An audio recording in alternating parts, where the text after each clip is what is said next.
ಅಧ್ಯಕ್ಷರೇ, ನಾವೆಲ್ಲ ಚುನಾವಣೆಯಲ್ಲಿ ನಿಂತಾಗ ಸಾಕಷ್ಟು ಭರವಸೆಗಳನ್ನು ಕೊಟ್ಟೆ ಎಲ್ಲಾನು ಬಂದಿರೋದು ಅಧ್ಯಕ್ಷರೇ. ನಾವು ನಮ್ಮ ಸರ್ಕಾರನೇ ಮತ್ತೆ ಬರ್ತದೆ ಅಂತೇಳಿ ಒಂದೊಂದು 1000 ಕೋಟಿ ಲಿಸ್ಟ್ ಮಾಡ್ಕೊಂಡಿದ್ದೀವಿ ನಾವು.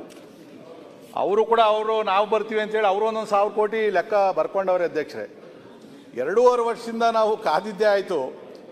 ಮೊದಲೆಲ್ಲ ಕೋಟಿಗಳಲ್ಲಿ ಗ್ರಾಂಟ್ ತಗೊಂತಾ ಇದ್ವಿ, ಈಗ ಲಕ್ಷಗಳಲ್ಲಿ ಕೂಡ ಬರ್ತಾ ಇಲ್ಲ ಅಧ್ಯಕ್ಷರೇ. ಲಕ್ಷಗಳಲ್ಲಿ ಕೂಡ ನಾವು ಕಾಯ್ತಾ ಇದ್ವಿ ಏನಾದರೂ ಬರ್ತಾನೆ ಅಂತೇಳಿ. ಇವತ್ತು ತಮ್ಮಿಂದ ಹಿಡಿದು ಇಲ್ಲಿ ಯಾರ್ಯಾರು ಇದ್ದಾರೋ ಮಂತ್ರಿಗಳು ಸೇರಿಸಿ ಅವ್ರ ಕ್ಷೇತ್ರದಲ್ಲಿ ಏನಾದರೂ ಕೆಲಸ ಮಾಡಿಲ್ಲ ಅಂತಂದ್ರೆ ಜನ ಚೀಮಾರಿ ಆಗ್ತಾರೆ, ಕ್ಷೇತ್ರದೊಳಗಡೆ ಹೋಗೋಕ್ಕಾಗೋದಿಲ್ಲ ಈಗಿರ್ತಕ್ಕಂಥ ಪರಿಸ್ಥಿತಿಯಲ್ಲಿ. ನಮಗೇನು ಸಮಸ್ಯೆ ಆಗಿದೆ, ಜಿಲ್ಲಾ ಪಂಚಾಯತಿ ಎಲೆಕ್ಷನ್ ಇಲ್ಲ, ತಾಲೂಕ್ ಪಂಚಾಯತಿ ಎಲೆಕ್ಷನ್ ಇಲ್ಲ, ಕಾರ್ಪೊರೇಷನ್ ಎಲೆಕ್ಷನ್ ಇಲ್ಲ, ಹೊಸದಾಗಿರ್ತಕ್ಕಂಥ ನಗರಸಭೆ ಪುರಸಭೆಗಳಿಗೂ ಚುನಾವಣೆ ಇಲ್ಲ, ಚುನಾವಣಾ ಜನಪ್ರತಿನಿಧಿಗಳಿಲ್ಲ. ನಗರಸಭೆ ಪುರಸಭೆಗಳಿಗೆ ಯಾವುದೇ ₹1 ಇವತ್ತವರೆಗೂ ಒಂದು ಬಿಡುಗಾಸು ಕೂಡ ಸರ್ಕಾರದಿಂದ ಬಿಡುಗಡೆ ಆಗಲಿಲ್ಲ. ಅಟ್ಲೀಸ್ಟ್ ನಮ್ಮ ಒತ್ತಡವನ್ನು ZP-TP ಅವರು ಒತ್ಕೊಂತ ಇದ್ರು. ಇವತ್ತು ಎಲ್ಲ ಒತ್ತಡ ಶಾಸಕರ ಮೇಲೆ ಇದೆ ಅಧ್ಯಕ್ಷರೇ. ಇದು ತಮ್ಮ ಗಮನಕ್ಕೆ ದಯವಿಟ್ಟು ತಾವು ಅರ್ಥಕೊಳ್ಬೇಕಾಗ್ತದೆ. ಜೊತೆಯಲ್ಲಿ ಅಧ್ಯಕ್ಷರೇ, ಬೆಂಗಳೂರು ಬಗ್ಗೆ ನಾನು ಬಹಳ ರಾಜ್ಯದ ಮಾತಾಡಕ್ಕೆ ಹೋಗಲ್ಲ. ಬೆಂಗಳೂರು ಜನಸಂಖ್ಯೆ ಹೆಚ್ಚು ಕಡಿಮೆ 1.5 ಕೋಟಿ, ಇಡೀ ರಾಜ್ಯದ ಜನಸಂಖ್ಯೆ 6.5 ಕೋಟಿ. ಅಂದರೆ 1/4 ಭಾಗ ಜನಸಂಖ್ಯೆ ಬೆಂಗಳೂರಲ್ಲೇ ಇರ್ತಕ್ಕಂಥದ್ದು. ಮತ್ತು ಅತಿ ಹೆಚ್ಚಿನ ಆದಾಯವನ್ನು ಬಡ್ಜೆಟ್ಗೆ ಅಂದರೆ ರಾಜ್ಯದ ಅಭಿವೃದ್ಧಿ ಕೊಡ್ತಾ ಇರ್ತಕ್ಕಂಥದ್ದು ಕೂಡ ಬೆಂಗಳೂರು ಅಧ್ಯಕ್ಷರೇ. ಇವತ್ತು ವೆಹಿಕಲ್ ತಗೊಳ್ರಿ, ಹೆಚ್ಚು ಕಮ್ಮಿ 1,23,00,000 ವೆಹಿಕಲ್ಸ್ ಬೆಂಗಳೂರಲ್ಲಿ ಓಡಾಡ್ತಾ ಐತೆ. ಅಂದರೆ ಪ್ರತಿಯೊಬ್ಬನಿಗೂ ಆವರೇಜ್ ತಗೊಂಡ್ರೆ ಒಂದೊಂದು ವೆಹಿಕಲ್ ಇವತ್ತು ಓಡಾಡ್ತಾ ಇರ್ತಕ್ಕಂಥದ್ದು. ಇವತ್ತು ಕಾರ್ಗಳ ಸಂಖ್ಯೆ ತಗೊಳ್ರಿ, ಸುಮ್ಮನೆ 2024-25ರಲ್ಲಿ ಬೆಂಗಳೂರಲ್ಲಿ 25 ಲಕ್ಷ ಕಾರ್ಗಳಿದೆ. ಇಡೀ ರಾಜ್ಯದಲ್ಲಿ ಇರ್ತಕ್ಕಂಥದ್ದು 49 ಲಕ್ಷ. ಇಡೀ ರಾಜ್ಯದಲ್ಲಿ ಇರ್ತಕ್ಕಂಥದ್ದು 49 ಲಕ್ಷ. ಅಂದರೆ ಬೆಂಗಳೂರಲ್ಲಿ ಇರ್ತಕ್ಕಂಥ ರಸ್ತೆಗಳ ಮೇಲೆ ಎಷ್ಟು ಒತ್ತಡ ಇದೆ, ಎಷ್ಟು ವೆಹಿಕಲ್ಸ್ ಓಡಾಡ್ತಾ ಇರ್ತಕ್ಕಂಥದ್ದನ್ನ ತಾವು ಅರ್ಕೊಳ್ಬೇಕಾಗ್ತದೆ. ಬೆಂಗಳೂರು ಅಂತಂದರೆ ಮನುಷ್ಯನಲ್ಲಿ ಇರ್ತಕ್ಕಂಥ ಇವತ್ತು ಬೆಂಗಳೂರು ಹೃದಯ ಇದ್ದಂಗೆ ಕರ್ನಾಟಕಕ್ಕೆ. ಈ ಹೃದಯ ಇಡೀ ದೇಹಕ್ಕೆ ಬ್ಲಡ್ಡನ್ನು ಪಂಪ್ ಮಾಡ್ತಾ ಇರ್ತದೆ. ಆದರೆ ಇವತ್ತು ಈ ಹೃದಯಕ್ಕೆ ಆಂಜಿಯೋಗ್ರಾಮ್ ಆಗೋಗಿದೆ, ಆಂಜಿಯೋಬ್ಲಾಸ್ಟು ಆಗೋಗಿದೆ. ಯಾವತ್ತು ಹಾರ್ಟ್ ಅಟ್ಯಾಕ್ ಆಗ್ತದೋ ಗೊತ್ತಿಲ್ಲ. ಬೆಂಗಳೂರು ಅಷ್ಟು ಘೋರವಾದಂಥ ಪರಿಸ್ಥಿತಿಯಲ್ಲಿ ಇವಾಗ ಇರ್ತಕ್ಕಂಥದ್ದು. ಇವತ್ತು ಬೆಂಗಳೂರು ಉಸ್ತುವಾರಿ ಸಚಿವರು ಇಲ್ಲ, ಅವರು ಸಾಕಷ್ಟು ದೊಡ್ಡ ದೊಡ್ಡ ಯೋಜನೆಗಳನ್ನು ಹಾಕಿದ್ದಾರೆ, ನಮ್ದೇನು ವಿರೋಧ ಇಲ್ಲ. ನಾವು ಕೂಡ ಸುರಂಗದ ರಸ್ತೆಗಳು, ಡಕ್ಗಳು, ಡಬಲ್ ಡಕ್ಕರ್ಗಳು ನಮಗೆಲ್ಲ ಕೂಡ ಆಗಬೇಕು. ಆದರೆ ಬೆಂಗಳೂರು ಉಸ್ತುವಾರಿ ಸಚಿವರಾಗಿದ್ದು ಇವತ್ತವರೆಗೂ ಕೂಡ ನಮ್ಗೆ ಅನುದಾನ ಕೊಟ್ಟಿರ್ತಕ್ಕಂಥದ್ದು 10 ಕೋಟಿ ರೂಪಾಯಿ. 2.5 ವರ್ಷಕ್ಕೆ ಬೆಂಗಳೂರು ನಮ್ಗೆ ಕೊಟ್ಟಿರೋದು ಅವರ ಅನುದಾನ 10 ಕೋಟಿ ರೂಪಾಯಿ ಕೊಟ್ಟಿದ್ದಾರೆ ಅಧ್ಯಕ್ಷರೇ. ಬಹುಶಃ ಈಗೇನಾದರೂ ಒಂದು 10 ಕೋಟಿ ರೂಪಾಯಿ ಕೊಡ್ಬೋದು.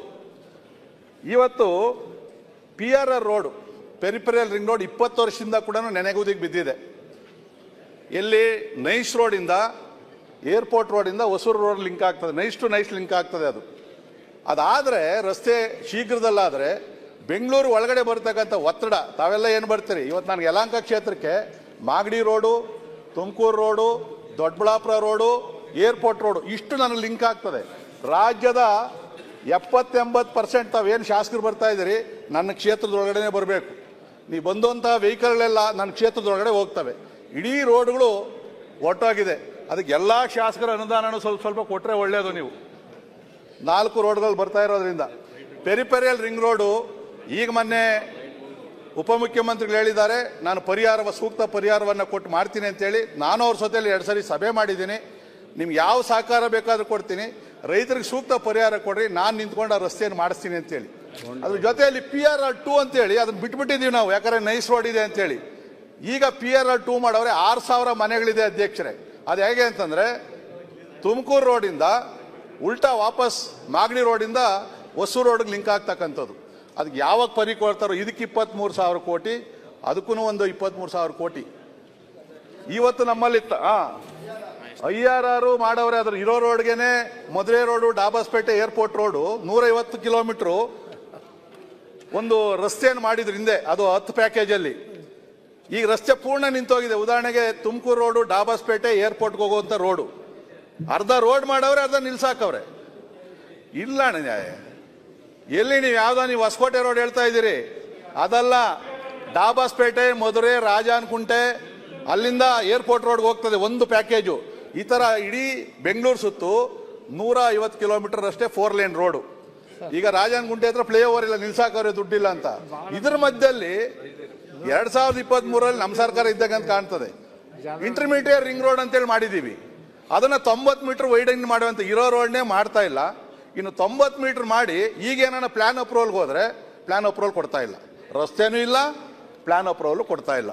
ಇದು ಒಂದು ದೊಡ್ಡ ಸಮಸ್ಯೆ ಇರ್ತಕ್ಕಂಥದ್ದು. ಆದಷ್ಟು ಶೀಘ್ರದಲ್ಲಿ ಆ ಪೆರಿಫೆರಿಯಲ್ ರಿಂಗ್ ರೋಡನ್ನು ಮಾಡಬೇಕು. ಬೆಂಗಳೂರಲ್ಲಿ ಇವತ್ತು ಇರೋದೊಂದಷ್ಟು ಕೆರೆಗಳು ಉಳಿಸ್ಕೊಂಡಿದ್ದೀವಿ. ಇರೋ ಕೆರೆಗಳಂತೂ ಇವತ್ತು ಒತ್ತುವರಿ ಮಾಡಕ್ಕೆ ಬಿಡ್ತಾ ಇಲ್ಲ.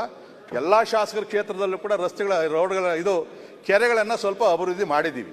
ಆದರೆ ಮೇಂಟೆನೆನ್ಸ್ ದುಡ್ಡು ಕೊಡ್ತಾ ಇಲ್ಲ. ಇತ್ತೀಚೆಗೆ ಒಂದ್ಸರಿ ಕೆರೆಗೆ ಮೇಂಟೆನೆನ್ಸ್ ದುಡ್ಡು ಕೊಡಲಿಲ್ಲ ಅಂದರೆ ಕೆರೆ ಕೊಲಾಪ್ಸ್ ಆಗ್ತದೆ. ಉದ್ಯಾನ ನಗರಿ ಇವತ್ತು ನನ್ನ ಕ್ಷೇತ್ರದಲ್ಲಿ 54 ಪಾರ್ಕ್ಗಳನ್ನು ಅಭಿವೃದ್ಧಿ ಮಾಡಿದ್ದೀನಿ. ವಾಕಿಂಗ್ ಟ್ರ್ಯಾಕು, ಜಿಮ್ಗಳು ಎಲ್ಲ ಹಿಂದಿನ ಸರ್ಕಾರದಲ್ಲಿ ಬೇರೆ ಬೇರೆ ವಿರೋಧ ಪಕ್ಷದಲ್ಲಿ ಇದ್ದಾಗ ಕೂಡ ನಾವು ಗ್ರಾಂಟ್ಗಳನ್ನು ತಗೊಂಡಿದ್ದೀವಿ. ಇವತ್ತು ಲೈಟ್ ಇಲ್ಲ ಅಧ್ಯಕ್ಷರೇ, ಬೆಂಚ್ಗಳು ಮುರಿದೋಗವೆ, ವಾಕಿಂಗ್ ಟ್ರ್ಯಾಕ್ ಇಲ್ಲ. ಇವತ್ತು ನಾವೇನಾದರೂ ಒಂದು ವಾರ ಸ್ನಾನ ಮಾಡಲಿಲ್ಲ ಅಂದರೆ, ಶೇವಿಂಗ್ ಮಾಡಲಿಲ್ಲ ಅಂದರೆ ನಮ್ಮ ಪರಿಸ್ಥಿತಿ ಹೆಂಗಿರ್ತದೆ, ವಿಕಾರವಾಗಿರ್ತೀವೋ, ಇವತ್ತು ನಮ್ಮ ಪಾರ್ಕ್ಗಳು ರಸ್ತೆಗಳು ಆ ಥರ ವಿಕಾರವಾಗಿದೆ. ಅದ್ರದ್ದು ಯಾವುದಾದ್ರೂ ಒಂದು ಕ್ಷೇತ್ರದ, ಒಂದು ರಾಜ್ಯದ, ನಗರದ ಸುಂದರೀಕರಣ ಅಂತಂದರೆ ರಸ್ತೆಗಳು ಮೇನ್ ಇಂಪಾರ್ಟೆಂಟು. ಈಗ ನಾವು ಹೊರದೇಶಗಳಿಗೆ ಹೋಗ್ತೀವಿ, ಆ ರಸ್ತೆ ನೋಡಿ ಎಷ್ಟು ಚೆನ್ನಾಗಿದೆ, ಫ್ಲೈಓವರ್ ಎಷ್ಟು ಚೆನ್ನಾಗಿದೆ, ಅಲ್ಲಿ ಪಾರ್ಕ್ಗಳು ಹೆಂಗೆ ಮಾಡಿದ್ದಾರೆ ಅಂತ ನೋಡ್ತೀವಿ. ಇವತ್ತು ಬೆಂಗಳೂರಿಗೆ ಬಂದ ತಕ್ಷಣ ಶುರುವಾಗುವಂಥದ್ದೇ ಟ್ರಾಫಿಕ್ ಸಮಸ್ಯೆ, ದೊಡ್ಡ ಟ್ರಾಫಿಕ್ ಸಮಸ್ಯೆ. ಏನಾಗಿದೆ ಅಂತ ಅರ್ಥ ಆಗ್ತಾ ಇಲ್ಲ. ಸರ್ಕಾರಕ್ಕೆ 2-3 ಸರಿ ನಾವು ಗೃಹ ಸಚಿವರು ಕೂಡ ಒತ್ತಾಯವನ್ನು ಮಾಡಿದ್ದೀವಿ. ನಿಮಗೂ ಅನುಭವ ಆಗಿರ್ತದೆ. ಬೆಂಗಳೂರು ಒಳಗಡೆ ಬರಬೇಕು ಅಂದರೆ ನಾವು ಏರ್ಪೋರ್ಟ್ಗೆ ಹೋಗೋ ರೀತಿಯಲ್ಲಿ 3 ಗಂಟೆ ಮೊದಲೇ ಮನೆ ಬಿಡಬೇಕು. ನಾವು 9 ಗಂಟೆಗೆ ಮನೆ ಬಿಟ್ಟರೆ ಇಲ್ಲಿ ಬರೋಕ್ಕೆ 2 ಅವರ್ ಆಗ್ತದೆ. ಇವತ್ತು ನಮಗೆ ಎಲ್ಲಾದರೂ ಒಂದು ಹೊಸ ಫ್ಲೈಓವರ್ಗಳು ಎಲ್ಲಾದರೂ ಮಾಡಿದ್ದೀರಾ? ಮೊನ್ನೆ ಒಂದು ಫ್ಲೈಓವರ್ ಮಾಡಿದ್ರು, ಅದು ನಾನು BDA ಚೇರ್ಮನ್ ಆಗಿದ್ದಾಗ ಅದನ್ನು ಗುದ್ಲಿ ಪೂಜೆ ಮಾಡಿ ಗ್ರಾಂಟ್ ಕೊಟ್ಟಿರ್ತಕ್ಕಂಥದ್ದು. ಅದಾದಮೇಲೆ ಇಡೀ ಬೆಂಗಳೂರಲ್ಲಿ 12 ಕಾರಿಡಾರ್ ರೋಡ್ ಬರ್ತವೆ, ಬೆಂಗಳೂರಿಗೆ ಎಂಟ್ರಿ ಆಗುವಂಥ ರೋಡ್ಗಳು. ಇವತ್ತುವರೆಗೂ ಅದನ್ನು ಡೆವಲಪ್ಮೆಂಟ್ ಮಾಡಿಲ್ಲ. ಇವತ್ತು ನೋಡಿದ್ರಿ ರೋಡ್ಗಳಲ್ಲಿ ಗಲಾಟೆ ಆಗ್ತಾ ಇರ್ತದೆ, ಗೊತ್ತಲ್ವಾ? ಕಾರು ಆಪೋಸಿಟ್ ಬಂದರು ಅಂತೇಳಿ ದಿನ ಬೆಳಗಾದ್ರೂ ಜಗಳಗಳು, ಹೊಡೆದಾಟಗಳು, ಕೇಸ್ಗಳು. ಯಾಕೆ ಅಂತಂದರೆ ಈ ಟ್ರಾಫಿಕ್ ಸಮಸ್ಯೆ ಬಗೆಹರಿಸಕ್ಕೆ ಆಗ್ತಾನೆ ಇಲ್ಲ. ಅದರಲ್ಲಿ ಎಷ್ಟು ಕೇಸ್ಗಳಾಗೋಗಿದೆಯೋ. ರೋಡ್ಗಳಲ್ಲೆಲ್ಲ ಗಾಡಿ ನಿಂತಿರ್ತವೆ, ಟೋ ಮಾಡೋದಿಲ್ಲ, ಪೆನಾಲ್ಟಿ ಹಾಕೋದು ಪೊಲೀಸರಿಗೆ ಅಧಿಕಾರ ಕೊಟ್ಟಿಲ್ಲ. ರಾಂಗ್ ಸೈಡ್ 3 ಜನ ಬರ್ತಾರೆ, ಫೋಟೋ ಹೊಡ್ಕೊಬೇಕು ಅಷ್ಟೇ ಅವನಿಗೆ. ಮೊನ್ನೆ DCM ಅವರು ಒಂದು ಸ್ಕೂಟ್ರಲ್ಲಿ ಟ್ರಯಲ್ ಮಾಡಿಬಿಟ್ರು, 18,000 ಪೆನಾಲ್ಟಿ ಇತ್ತು ಆ ಸ್ಕೂಟರ್ ಮೇಲೆ. ಅವ್ನು ಕಟ್ಟೋದೇ ಇಲ್ಲ, ಅವ್ನು ಆ ಸ್ಕೂಟರ್ ಮಾಡಿದ್ರೆ 10,000 ಬರ್ತದೆ. ಸ್ಪಾಟ್ ಫೈನ್ ಹಾಕಬೇಕು. ಯಾರೋ ಟಿವಿಯಲ್ಲಿ ಬಂತು, ಪೇಪರಲ್ಲಿ ಹಾಕ್ತಾರೆ, ಅವ್ರು ಯಾರೋ ಒಬ್ರು ಓಡೋಗ್ತಾನೆ ಗಾಡಿಯಿಂದ ಅಂತೇಳಿ TV ಮಾಧ್ಯಮಗಳಲ್ಲಿ ಬರ್ತದೆ. ಹಾಗಂತೇಳಿ ನಾವು ಕಾನೂನನ್ನು ಸರಿಯಾದ ರೀತಿಯಲ್ಲಿ ಚಲಾಯಿಸಬೇಕು, ಗಾಡಿಗಳನ್ನು ಟೋ ಮಾಡಬೇಕು, ಪೆನಾಲ್ಟಿ ಹಾಕಬೇಕು. ಇಲ್ಲಾಂದ್ರೆ ಬೆಂಗಳೂರು ಕೈಗೆ ಸಿಗೋದಿಲ್ಲ. ಜನ ಇವತ್ತು ಯಾರು ಬೆಂಗಳೂರು ಬರ್ತಾ ಇದ್ದಾರೆ, ವಾಪಸ್ ಊರುಗಳು ಹೋಗ್ತಾ ಇದ್ದಾರೆ. ಇವತ್ತು ನೋಡ್ರಿ, ಬೆಂಗಳೂರು ಇರ್ತಕ್ಕಂಥವರೆಲ್ಲ ಹೊರವಲಯದಲ್ಲಿ ಇವತ್ತು ಮನೆ ಕಟ್ಕೊಂಡ್ ಬರ್ತಾವ್ರೆ. ಈ ಸಮಸ್ಯೆ ನೋಡ್ಕೊಂಡು ಬಂದು ಅಧ್ಯಕ್ಷರೇ, ಸರ್ ಮುಗಿಸ್ಬಿಡಿ ಸರ್. ನಮ್ಮ ಕ್ಷೇತ್ರ ಅಧ್ಯಕ್ಷರೇ 2 ನಿಮಿಷ, ನಾನು ಜಾಸ್ತಿ ಮಾತಾಡಲ್ಲ, ಸಬ್ಜೆಕ್ಟ್ ಬಿಟ್ಟು ನಾನು ಹೋಗ್ತಾನೆ ಇಲ್ಲ. ಬಂದೇ ಬರಕ ನನ್ನ ಯಲಹಂಕ ಕ್ಷೇತ್ರ ಕೆಂಪೇಗೌಡರ ರಾಜಧಾನಿ, ಅವ್ರು ಹುಟ್ಟಿರೋದು. ಕೆಂಪೇಗೌಡರ ಹೆಸರು ಬಹಳ ಜನ ಹೇಳ್ತಾರೆ, ಪ್ರತಿಮೆಗಳನ್ನು ಮಾಡ್ತಾರೆ, ಹಾರಗಳಾಗ್ತೀವಿ, ಜಯಂತಿಗಳನ್ನ ಮಾಡ್ತೀವಿ. ಆದರೆ ಕೆಂಪೇಗೌಡರು ಹುಟ್ಟಿದಂತ ಯಲಹಂಕ ಗ್ರಾಂಟ್ ಕೊಡ್ತಾ ಇಲ್ಲ. ಕೆಂಪೇಗೌಡರು ಮಾಡಿದಂತ ಅವಮಾನ ಅಲ್ವಾ ಅದು? ಅಲ್ಲ, ಫಸ್ಟ್ ಅಲ್ಲಿ ಕೊಡ್ಬೇಕಲ್ವಾ? ಕೊಟ್ಟಾದ್ಮೇಲೆ ಈ ಕಡೆ ಬರ್ಬೇಕಲ್ವಾ? ಅದರಲ್ಲಿ ಅಧ್ಯಕ್ಷರೇ ಇಡೀ ಬೆಂಗಳೂರಿಗೆ ಕೊಡ್ಲಿ ಅಧ್ಯಕ್ಷರೇ, ನಮ್ಮಿಂದ ಶುರುವಾಗ್ಲಿ, ಇಡೀ ಬೆಂಗಳೂರಿಗೂ ಕೊಡ್ಲಿ. ಅಧ್ಯಕ್ಷರೇ, ಮುಖ್ಯಮಂತ್ರಿಗಳು ಒಂದು ಮಾತನ್ನು ಹಿಂದೆ ಹೇಳಿದ್ರು, ನಾನಿನ್ನೂ ಚುನಾವಣೆಗೆ ನಿಂತ್ಕೊಳ್ಳಲ್ಲ, ರಾಜಕಾರಣ ಬಿಡೋದಿಲ್ಲ, ನಾನಿನ್ನು ಚುನಾವಣೆಗೆ ನಿಂತ್ಕೊಳ್ಳಲ್ಲ ಅಂತ ಹೇಳಿದ್ರು. ಬಹುಶಃ ಇದು ಕೊನೆ ಮುಖ್ಯಮಂತ್ರಿ ಸ್ಥಾನ ಅವ್ರದ್ದು. ಹೋಗೋ ಟೈಮಲ್ಲಿ ಒಳ್ಳೆ ಹೆಸರು ತಗೊಂಡು ಹೋಗ್ಲಿ ಅವರು. ಇಲ್ಲ, ಈ ಸರಿ ಆಗ್ತದೆ. ಈ ಸರಿ ಯಾಕಂದ್ರೆ ಈ ಸರಿ ಸ್ವಲ್ಪ ಆಗಿನ ವೇಗ ಇಲ್ಲ. ಅವರು ಮುಖ್ಯಮಂತ್ರಿಗಳಾಗಿದ್ದಾಗ ಕೂಡ ನಾವು ವಿರೋಧ ಪಕ್ಷದಲ್ಲಿ ಇದ್ದಾಗ ಗ್ರಾಂಟ್ ಕೊಟ್ಟವ್ರೆ, ನಮ್ಗಿಲ್ಲ ಅಂತಲ್ಲ, ತಗೊಂಡಿದ್ದೀವಿ ನಾವು. ಸಮ್ಮಿಶ್ರ ಸರ್ಕಾರ ಇದ್ದಾಗ ಕೂಡ ನಮ್ಗೆ ಗ್ರಾಂಟ್ ಕೊಟ್ಟವ್ರೆ.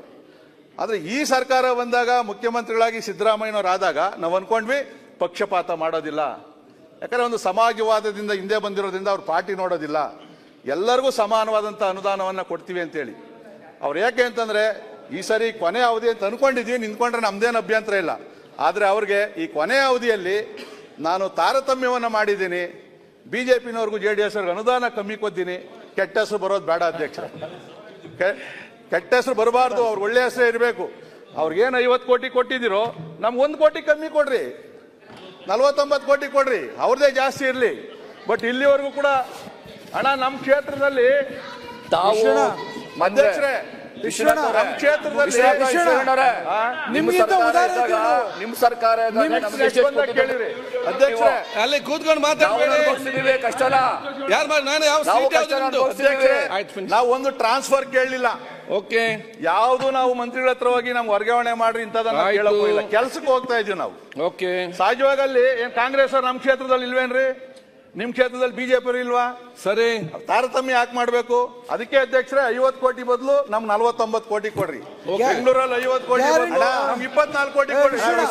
49 ಕೋಟಿ ಕೊಡ್ರಿ. ನಾವು ನಿಮ್ ಜೊತೆಲಿ ಇರ್ತೀವಿ.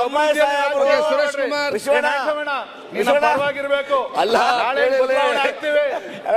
ಅಧ್ಯಕ್ಷರೇ, ಕೇಳಿ ಅನುದಾನ ಕಡಿಮೆ ಆದಾಗ ಯಡಿಯೂರಪ್ಪ ಪೊಲಿಟಿಕಲ್ ಸೆಕ್ರೆಟರಿ ಸುರೇಶ್ ಕುಮಾರ್ ಕೋಟಿ.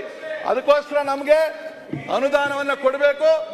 ಮುಖ್ಯಮಂತ್ರಿಗಳು ನಮ್ಮ ಕಡೆನೂ ನೋಡ್ಬೇಕು ಅಂತಕ್ಕಂಥದ್ದು ಉಪಮುಖ್ಯಮಂತ್ರಿಗಳು ಕೂಡ ಬೆಂಗಳೂರಿಗೆ ವಿಶ್ವನಾಥ್ ಗಮನ ಹರಿಸಬೇಕು ಅಂತ ಹೇಳಿ ಮಾತಾಡ್ತೀನಿ. ಅಲ್ಲ, ಇಂದಿನ ಸರ್ಕಾರ